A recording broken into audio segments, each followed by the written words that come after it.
Hey guys, I want to share with you today about the 10 commandments coming from Exodus chapter 20.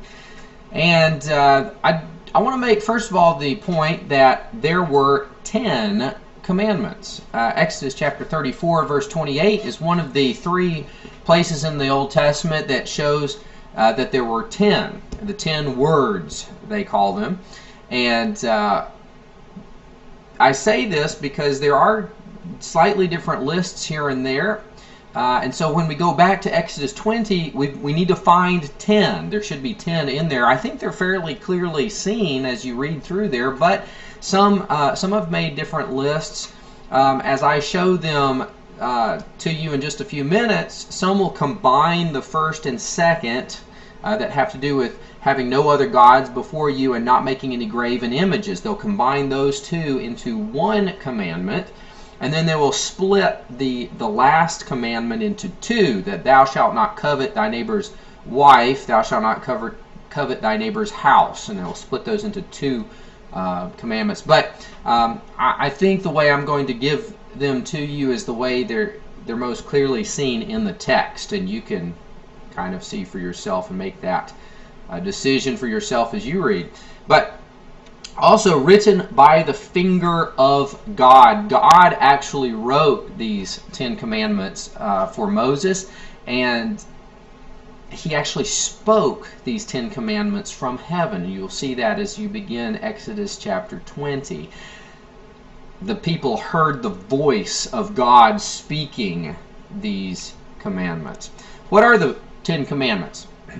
You shall, number one, have no other gods before me. They are coming out of Egypt. They're used to having many gods. This will be a different way of thinking for them. Number two, you shall not make unto yourself any graven image.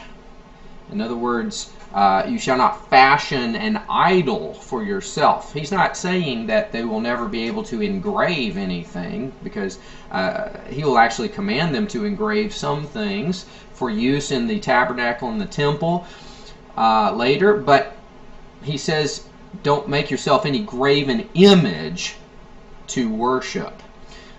Do not take the name of the Lord your God in vain.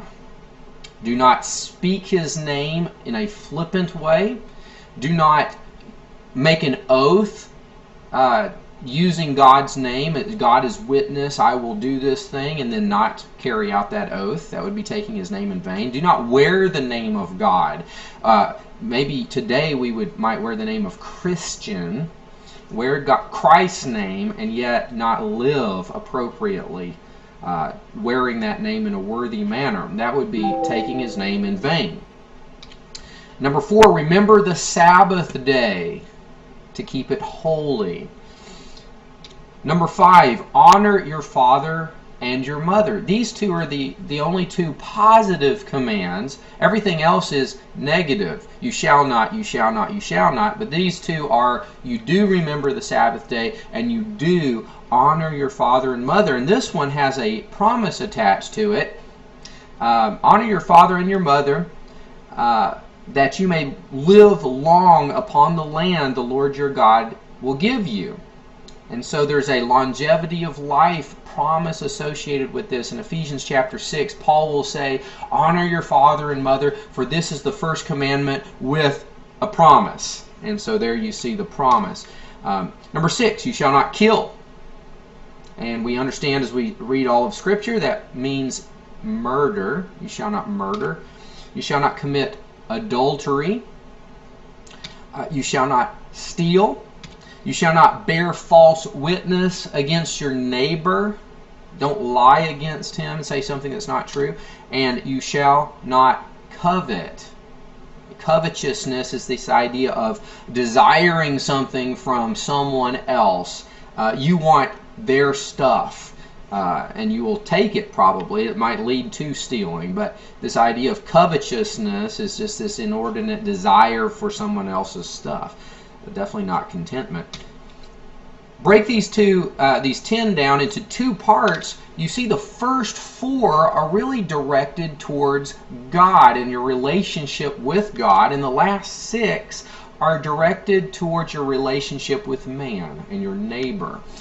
Jesus sums these things up. When Jesus was asked, what's the greatest commandment? Jesus did not pick any of these 10.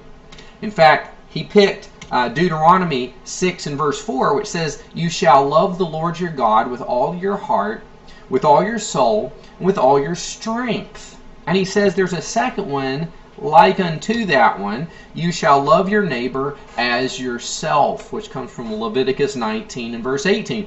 And he says, "Upon these 2 commandments hang all the law and the prophets." And so you see, Jesus boils it down even further than the 10 commandments. Love the Lord your God and love your neighbor. The 10 are arranged in that way as well.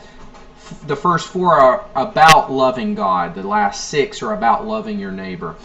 And everything else in the law of Moses, in God's laws, go back to these building blocks. This is a good foundation for a law.